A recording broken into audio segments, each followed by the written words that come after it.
Македонија никогаш нема да дозволи да и се случи да ја води човек кој гордо испраќа СМС пораки кај председателите на други политички партии, во кои соопштува дека не граѓаните на Македонија, туку некои однадвор ќе го додел на власт и ќе го направил премиер.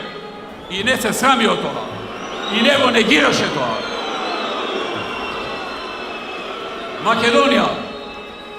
никогаш нема да дозволи да и се случи премиер кој бесрамно огромен број на тендери на општината каде е градоначалник ги делел на роднините, браќата, стрините, чичковците и братучедите и по нешто на партиските функционери низ градот. Македонија никогаш нема да го довери буџетот на таков човек и на неговото раководство и најблиски следбеници, кои накострешено чекаат овој човек да ги донесе на власт со манипулации и со интриги и со подршка на странски разузнавачки служби. На Македонија не е потребна политичка гарнитура која свесно се става на располагање на странска разузнавачка служба, која си има своја собствена цел, која очигледно не се совпаѓа со нашите политики. Македонија никогаш нема да дозволи да има премиер кој јавно и отворено ќе бара од собствениот народ да си ја витка у кичмата,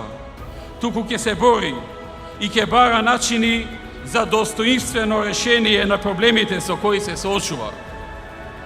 Македонија нема да си дозволи да ја предводи човек кој со деструктивни сценарија и дестабилизација на државата сака да се дограби до функцијата, кој нема свој став и е воден од локален представник на еден меѓународен милиардер кој има влијание во највлијателните меѓународни медиуми, а држи под своја контрола повеќе од половината медиуми во Република Македонија и ужива во филмот дека е способен со неговите пари да менува влади и да менува волја на цел еден народ. И не само тој,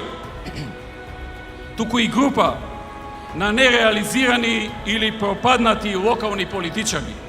професори без ниту едно меѓународно достигнување